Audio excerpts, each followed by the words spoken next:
Finally HDFC bank तरफ गोटे scholarship update आसी तार एलिजिबिलिटी क्राइटेरिया रही डेडलाइन रही 30 सेप्टेम्बर 2023 माने 30 सेप्टेम्बर जाए आर अच्छी वैलिडिटी अच्छी तापर आउ अप्लाई हो पारिबनी।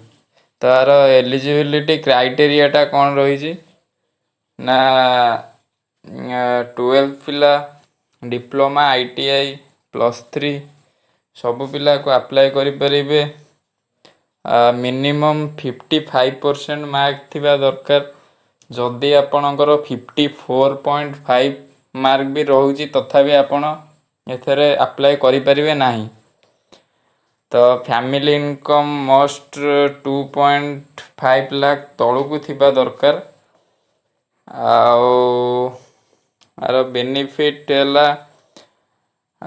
7 ରୁ 12 पिला मानंको पाई एवं पॉलिटेक्निक स्टूडेंट्स तांको पाई 18,000 टका मिलिबो। डॉक्यूमेंट रहला passport size photograph, previous year marksheet जोटा प्रीवियस आपणकर 2022 और 23 रो आइडेंटिटी प्रूफ, आधार कार्ड या वोटर कार्ड कि ड्राइविंग लाइसेंस आदि गोटाए थे हो।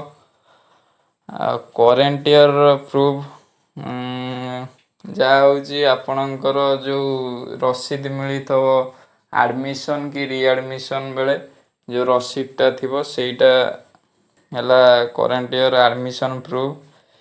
तापर बैंक पासबुक, तापर इनकम प्रूफ माने इनकम सर्टिफिकेट, तापर फैमिली प्रूफ। तापर अप्लाई केमती करिवे अप्लाई रो एटी टोटल डिटेल्स सब दे देजी। तो अप्लाई रे देखी कि आपको अप्लाई कर परे करीबी।